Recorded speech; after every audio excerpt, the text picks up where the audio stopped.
and welcome to Conversations with Friends. I'm Meredith, and I am right now in the Catskill Mountains at a wonderful, wonderful meditation center, the Brahma Kumaris Peace Village Center.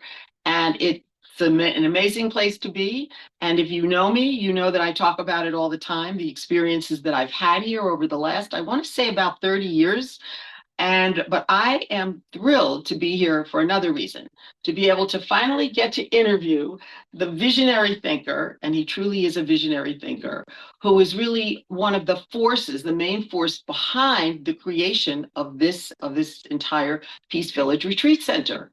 And we're going back, as I said, like at least over 30, 35 years. Ram Prakash, welcome to Conversations with Friends. We've had a lot of conversations over the years, but never on the program. So I'm really happy. Thank you so much for Judith. We know each other about 25 years or even more. Right. And all this, I was fascinated whenever you came, and we always knew that you are in the media and you are spreading the message of Brahma Kumaris different ways. Thank you. Thank you. That's so nice. Yeah. And I want to say that it's a powerful place. When you enter the gates, there's not real gates here, but the imaginary gates here, something happens when you get here. And it's not about how many activities am I going to participate in, what I'm going to do. It's just a feeling, isn't it? Was that part of your vision, and you were involved right from the beginning? Yes, somehow another mountains have its own way of creating something serenity in us. We also, as soon as we enter over here, without any reason, we start to feel comfortable. And everybody says the same thing. The moment they enter, because it's surrounded by the mountains, it's in the valley, and sometimes even different angles, different views, different colorful views and all that, people feel very, very nice. It never looks the same. Never looks the same. Something new to see here. And I remember there was a New York Times reporter. I'm pretty sure he was New York Times. He was a pretty big time reporter that came here because you do a lot of outreach programs here. You know, it's not just heavy duty meditators that are coming here, though they come too, but people who are just looking for peace, who are looking for some kind of enlightenment or just to relax, right? And that journalist, he said something about, he walked after walking around the grounds and everything, and he came back and he said, I feel different. I think it is an experience for many people. Even sometimes we are wonderstruck. How come people have that kind of feelings about it? That makes us feel good too. I'm sure. And so again, going back over 35 years, you were really in on this from the beginning. And you were actually, I think, the one who discovered this piece of land here, and you envisioned what was going to happen here. Actually, the place discovered us. Because I had never come in this area before, never. And then somehow or another, I was going to see some other place, and it was on the way. And all of a sudden, I saw that, and I said, let me go take a look at it. And that's how I went in. Nobody was here. Then I went to that place and I said, I want to look at it again. It looks nice. I came back again. I found the person manager. And this is how I got the video. He showed me the place. And it was in the rundown condition. But being very an rundown, engineer, right? very I understand rundown. it. If anybody will say, where you are bringing us in the dilapidated condition, it was so much. But being an engineer, I know they were all on the surface. Inside there, I could see that the beauty. Could you see the future, that this would be a place where people would come to relax, beyond relax, to just almost, I see it as transformed, right? They change when they come here. One thing I saw was, a bus comes from New York City, which stops right in front of Peace Village. I said, that means New York City people, if they want to come, there is no excuse not to come here. So that was very big for me. And also, other thing I found, it was on the one side of the road. Second thing, the mountain, because it used to be a resort, but also they were developing a 9-hole goal, 18 holes, right? Of course. Yeah. But then they did about 8 or 9, and then they give up. And so this is how we got the open area. So you were excited about this right from the beginning. Yeah. But from what I understand, not everybody was. They Yeah, were they were sure not. this is far away from New York, or from the world. And so you could see it. And then the magic started to happen. Yeah, didn't it? people said to me, "Why you bring us to such kind of a bad area, dilapidated areas, and all that?" So I did not say anything. But little by little, it started to grow on others too, and that is how we ended up getting this place, and we are so happy about it now. And it is like we're saying, it is a place where you transform. So what do you think it is about what goes on here? We have the outside nature, all of that is, of course, gives people a feeling of tranquility and release, but something happens within those walls of the buildings here. First of all, we feel that people should feel welcomed. So we take them around, have tea or coffee in the dining room, whatever they want to do. Then we tell them a little bit about the activities because we feel this is serving the community.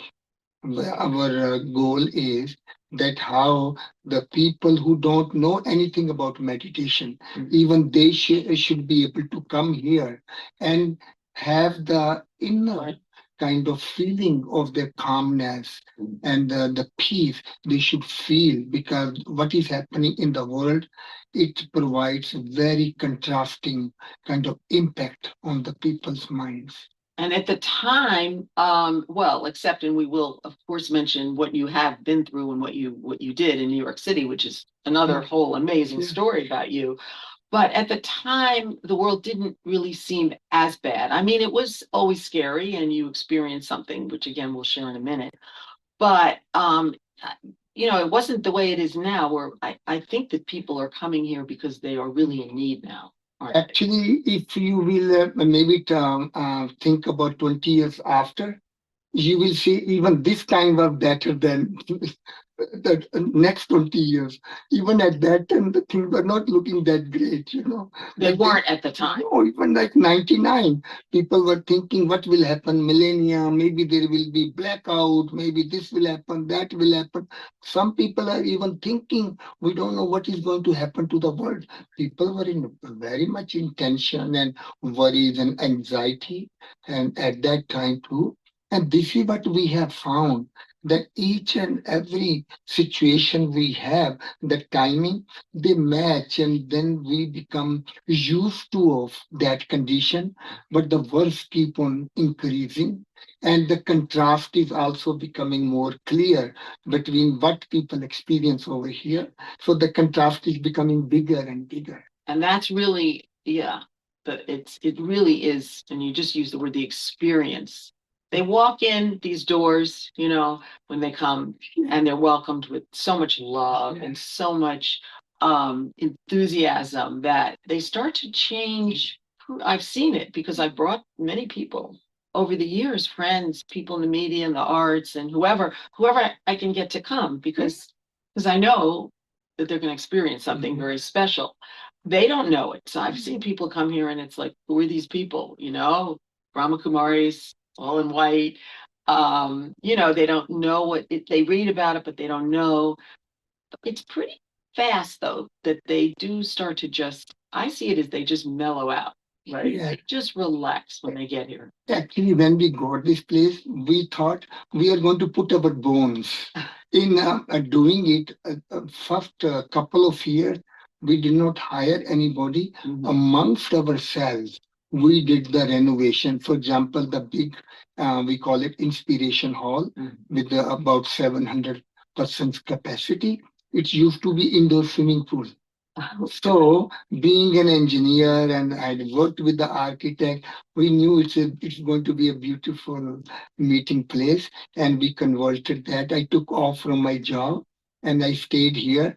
I kept on making the plans, and the workers kept on working on it, and we completed this hall within, or even surrounding area, to within 4 or 5 months. it changes too. Yeah. Every time I come here, there's Yeah. something new in Yeah. it. There's a new something to see. Yeah. Beautiful art comes in. A lot of times people come in and they decorate it for, for whatever the event is. And the other thing that I really like is that, again, as I said, it isn't just hardcore meditators or people on a spiritual journey. A lot of people today, like whether they're in business or they're in the medical field or there are weekends of just families coming, right, with children. Would you say that there's something here for everyone to experience?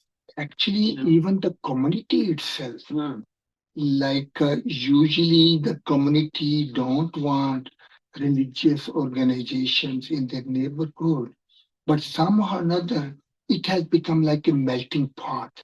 Even the people who are on the against each other in many ways about parties or about their affiliation and all that, they all come together over here and become friendly. So that is very heart touching to us. Look, everybody is talking in a friendly terms. So that means this is the place bringing people together. Wow, that is beautifully said because, like you say, this could have been a place where they would say, we don't really want to have any That's part correct. of it. Yes. And I've been to some of the workshops where there are people that live in this area and they participate. That's correct. And I know they love to participate in the outdoor part too. Yeah. And the gardening and the help. I mean, there's a lot of upkeep here, isn't there? Yeah, people feel that we are helping the community selflessly. And they have seen us growing slowly, no problems. Now it has become 26 years, 27 years we are here, but still people have this feeling. In fact, they don't say, but they think we have come here to rejuvenate the whole mountain. They call us that. Is that amazing? Yeah, Give them hope, right? yeah, that kind of.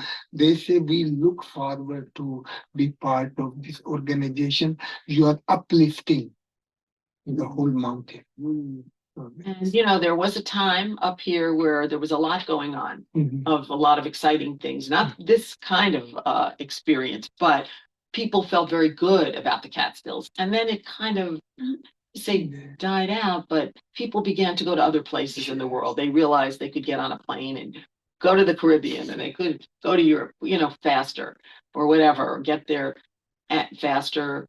And now this is like so easy for people to get to. It takes a little drive up a mountain, but Actually, people have started saying, like, this is in the town, city. Actually, it is not even village.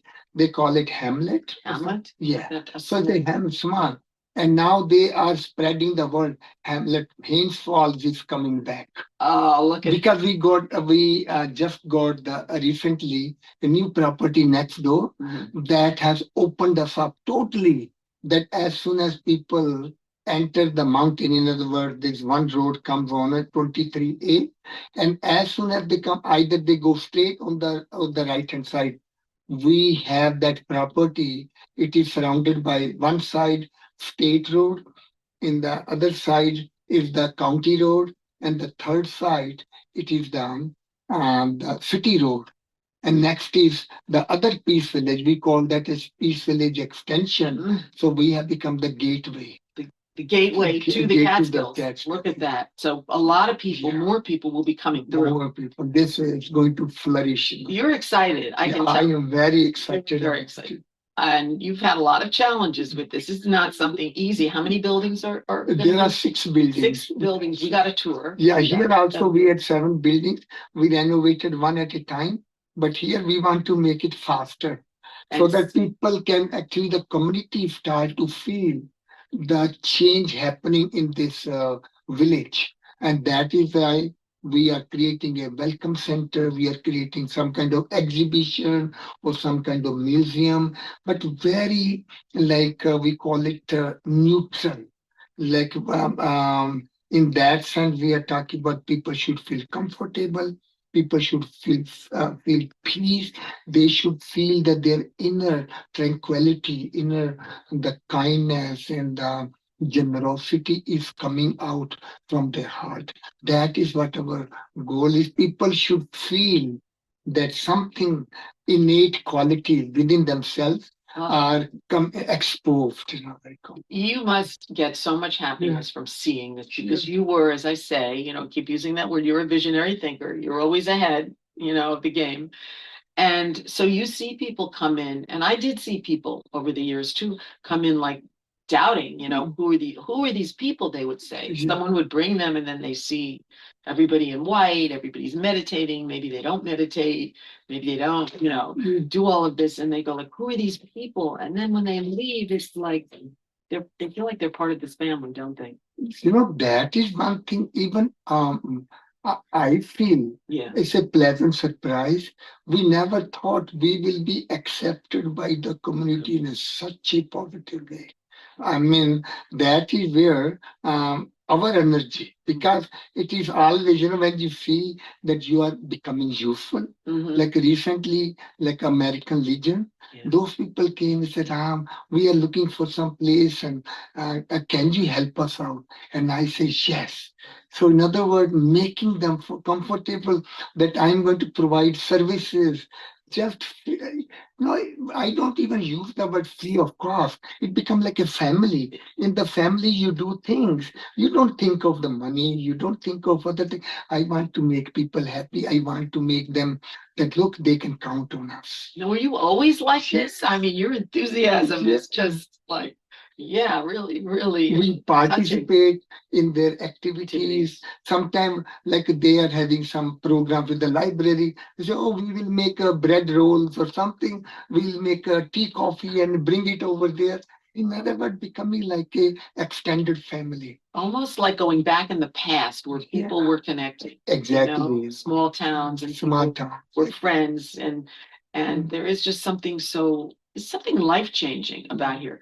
So have you seen people change? People said it. Some people come, they're sick. I've had to send friends that aren't feeling well, are going through something, and I say, go for a weekend. You don't have to stay a week here. It's really a weekend kind of a place, right? Actually, what you bring it up, see what I felt couple of times.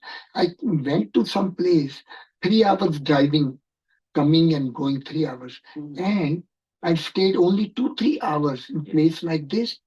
I was amazed how much I got transformed within few hours. And somehow I felt the same. Other people will also feel. They will step in, come over there, have tea, coffee, turn around, and do a little bit meditation and learn a little bit about themselves and go back. There could be life-changing experience. And they go back and they are energized, Yes. more optimistic. I have been involved with a lot of media events that have been happening here over many years, where we have brought, like, I'm trying to think how many, maybe 30 or 40, I don't know, people that work in the media and the arts. And they come, and like I said earlier, they don't know why they're coming, except they were invited to come and be part of a conversation. And they come, and it's like, who are these people? They're a little bit leery. What is it? And then when they leave, it's like, again, they are family. And some very major journalists have been here from the networks, from my past, from PBS have come. Just a lot of people come, and when they leave, there is like a feeling of, whoa, this is different. This is unique. We didn't mention that there's no charge. Explain how that works. So, actually, somehow or another, it is in our system. You cannot sell knowledge. That is one thing. You cannot put any a number, amount or anything. But second, the facilities is run on the basis of voluntary contributions. So we suggest that it costs that much to run the place and all that. You are a contribution you give. It is for the next person who is coming over there. In other words, you are doing it for the whatever good experience you got. You want the people should come. The next week you will come. So you are, it's a paying forward. I was just pay it forward. That's what. So that is why some people will do less, some people will do more. Some people may not do anything. We don't ask them. We don't. It's not that in the very beginning they had to register themselves and give the money up. Nothing. Nothing like that. Nobody And even asked you for money. I mean, it's like, there's these boxes around, not many, a couple of them, 2 or 3. And they mention it once and that's it. And Judy, you will know that people internally are very generous in their heart, but many times they are not aware. And we find some people will do less, some people will do more, and overall it works out. And That's how we feel. it just, everything works out here, Yeah. even, and I know you've had Yeah. issues, there was a fire. I mean, things happen, Yeah. and you have to, you have to. Do things, and someone other we feel that money should not become an issue for them to come and have the experience. If you cannot afford anything, come. It's okay. Right. But some people say, "Oh, why not? I do extra." So Sure. they do extra. So And all the people that are doing everything here Yes. are all volunteers, aren't they?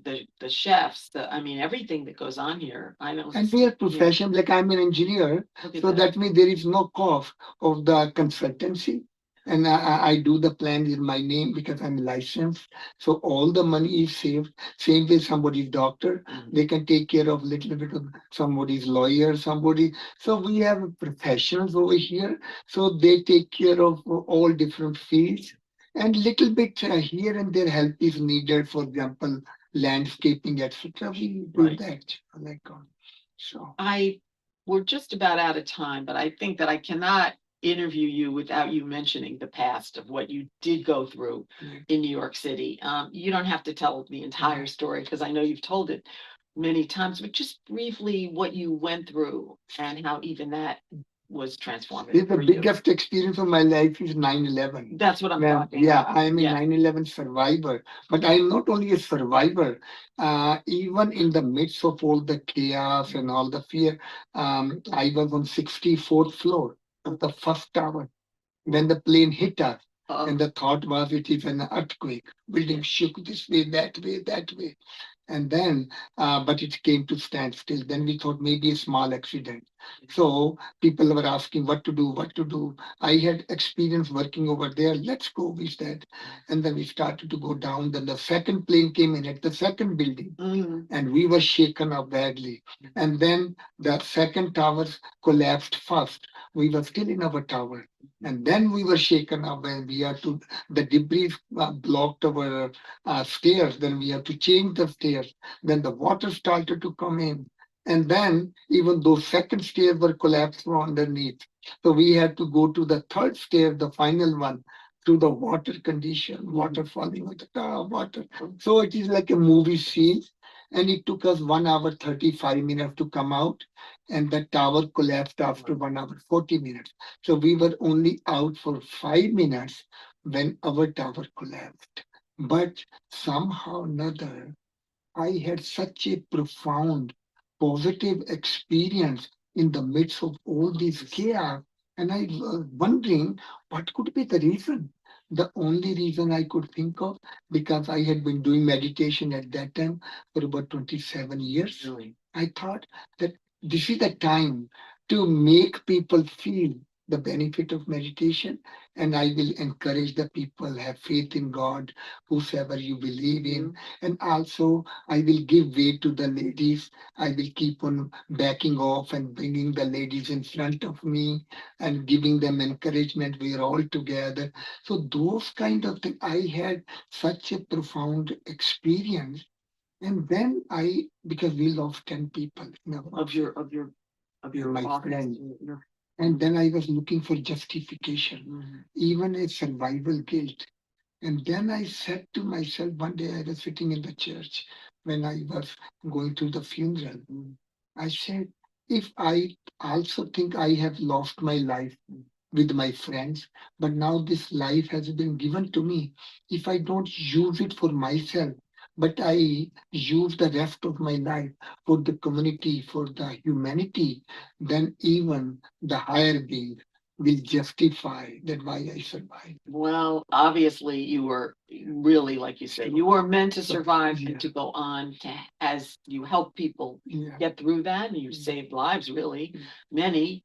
And you're saving lives in a different way now, aren't you? Yes, Just by and I find helping today, people.